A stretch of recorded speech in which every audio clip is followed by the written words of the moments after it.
Hola, ¿qué tal? Donc on se retrouve pour une nouvelle vidéo où je vais vous faire l'analyse de la Ligue des Champions.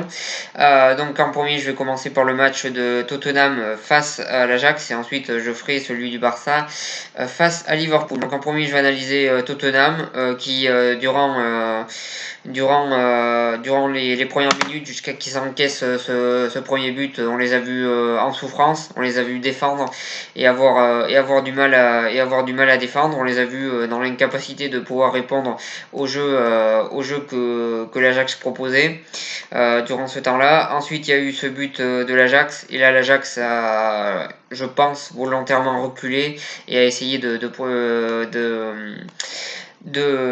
procéder par contre-attaque tout simplement. Donc voilà sur ça. Donc du coup, Tottenham forcément a eu la maîtrise du ballon entre guillemets. Enfin ils ont eu le ballon quoi. Voilà sur ça, mais on a vu qu'offensivement ils n'ont pas réussi à s'exprimer comme ils le voulaient parce que la défense de l'Ajax a globalement bien tenu, même s'ils ont concédé quelques occasions, ça a globalement bien tenu. Et on a vu qu'offensivement, Tottenham a pas vraiment su leur répondre tout simplement. Il y a aussi l'absence de deux joueurs très importants offensivement côté Tottenham. Il y avait l'absence de Kane et l'absence de Son, le coréen. Donc voilà, deux absences très importantes et on a vu que les joueurs qui étaient à leur place finalement ont pas été au même niveau. Donc voilà sur ça. Ensuite défensivement j'ai trouvé cette équipe de Tottenham en difficulté. À chaque fois que l'Ajax a eu des occasions, l'Ajax les a mis en difficulté. J'ai trouvé assez facilement. J'ai trouvé que cette défense là de Tottenham s'est fait prendre quand même assez facilement. Le milieu de terrain, je dirais que quand Sissoko est rentré, on a vu un milieu de terrain légèrement meilleur et avoir un peu plus la maîtrise du ballon. Avant qu'il soit sur le terrain, c'était quand même assez moyen. Donc voilà, performance de Tottenham dans l'ensemble, on va dire plutôt moyenne. Je dirais qu'ils n'ont pas réussi à répondre au jeu de l'Ajax. De l'autre côté, donc on a eu une Ajax qui a fait le beau jeu qu'on connaissait en début de match et qui a marqué un magnifique but d'ailleurs. Ensuite, comme je l'ai dit, ils ont commencé, je pense qu'ils ont reculé volontairement, ils ont essayé de procéder par contre-attaque, ce qui est plutôt une bonne idée quand on gagne un 0 à l'extérieur, je trouve. Donc voilà, ils ont changé leur style de jeu, ça peut être étonnant. Je pense que Tottenham a été surpris et s'y attendait pas. Donc voilà sur ça, ils ont plus procédé par contre-attaque. En défense, j'ai trouvé que ça a globalement bien tenu. Comme j'ai dit, ils ont concédé quelques occasions, mais dans l'ensemble, ça a quand même bien tenu. Voilà sur ça. Et en contre-attaque, par contre, je pense qu'ils auraient pu marquer un deuxième but et qu'ils ont un petit peu vendangé, notamment Neres qui tire sur le poteau. Enfin, je pense que le joueur qui lui fait la passe aurait dû frapper. Voilà sur ça. Une Ajax qui aurait pu marquer plus de buts, qui a légèrement vendangé en attaque, mais mais qui au milieu du terrain a été impitoyable et qui en défense a également été impitoyable. Donc voilà sur ça. Moi au retour, je vois l'Ajax gagner et se qualifier, si vous voulez mon pronostic. Ensuite, sur le deuxième match, le match du Barça face à Liverpool, pour analyser le match de Liverpool. En première mi-temps, ils ont essayé de défendre en mettant énormément de joueurs, notamment au milieu de terrain. Voilà, sur ça, ils ont essayé de défendre en première mi-temps et de procéder par contre-attaque. Ça n'a pas marché. Et en défense, ils ont quand même été mis en difficulté globalement dans cette première mi-temps. En attaque, ils ont montré très peu de choses durant cette première mi-temps.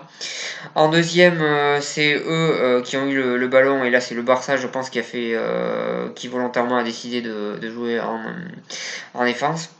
Ils ont eu le ballon, ils ont eu des occasions, ils ont pas réussi à les concrétiser. Offensivement, je pense qu'on pouvait s'attendre à mieux, on pouvait espérer mieux du côté de Liverpool. Malheureusement pour eux, ils n'ont pas réussi à concrétiser leur occasion. Voilà, et je pense aussi que de l'autre côté, Barcelone a bien défendu dans l'ensemble. Donc voilà sur ça. Et défensivement, ben, on a vu que par contre-attaque, face à un joueur tel que Lionel Messi, Liverpool a rien pu faire face à un joueur tel que Lionel Messi en contre-attaque et tel que les autres joueurs qui y a autour de Lionel Messi également. Donc voilà, défensivement, on a vu quelques largeurs du côté de Tottenham, qui selon moi s'est fait avoir par le plan tactique de Barcelone en deuxième mi-temps, et même en première mi-temps, ils se sont aussi fait avoir dans un sens, mais surtout en deuxième mi-temps parce que je pense qu'ils s'attendaient pas à ce que Barcelone recule volontairement. Donc sur ça. Ensuite, pour en revenir au match Barcelone, en première mi-temps, ils ont globalement fait le jeu qu'on connaît du Barça. Ils ont réussi à concrétiser en marquant ce but de Suarez. Magnifique action au passage. Voilà sur ça. Offensivement, c'était intéressant. Défensivement, il y a eu quelques petites largeurs, mais globalement, ça a été. Voilà sur ça. En deuxième mi-temps, ils ont décidé de défendre. Je trouve que globalement ils ont bien défendu, même s'ils auraient pu encaisser un but quand même. Mais bon, globalement ils ont assez bien défendu. Le gardien dans les buts est juste très très bon. Ter Stegen, pardon. Voilà, encore une fois il a fait une bonne performance comme d'habitude. En défense, je trouve, bon, il y a eu quelques petites erreurs, mais globalement ça a été. Au milieu de terrain, ça a été intéressant, et quand ils ont commencé à jouer par contre-attaque, ils ont vraiment été très impressionnants dans les offensives qu'ils ont eu, notamment sur le deuxième but, sur le premier but de Messi. Donc voilà sur ça en attaque, ça a vraiment été très très bon côté Barcelone. C'était un sang-froid, ils ont eu un sang-froid de réalisme sur ce match-là, et voilà, ils ont eu un jeu assez impitoyable, et je pense que tactiquement ils ont été intelligents sur ce coup-là. Énorme match encore une fois de Messi. Il met un magnifique deuxième but, et un magnifique coup franc. Il tire vraiment très très bien les coups francs en ce moment. Au début de sa carrière, il avait du mal avec les coups francs, et aujourd'hui, même sur ça, il arrive à être parfait. Donc voilà sur ça. Il aurait mérité de faire une passe décisive. Malheureusement, dans la fin du match, Dembélé a vendangé cette occasion. Mais bon, voilà, la passe était magnifique, et elle aurait presque mérité but rien que pour la passe. Donc voilà sur ça. Très bon match de Messi. À ses côtés, il y a Suarez. Suarez, que je vois un petit peu critiquer cette saison. Que je vois qu'on le critique un petit peu cette saison, mais honnêtement, Suarez fait des bonnes performances avec le Barça, moi je trouve.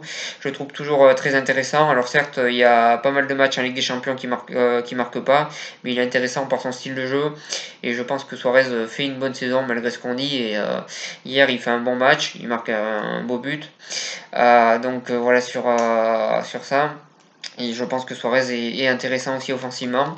Le milieu de terrain aussi, comme je dis, je l'ai trouvé intéressant, notamment Arturo Vidal qui n'hésite pas, à tout donner au milieu de terrain, et à être très bon et à récupérer énormément de ballons comme il l'a fait.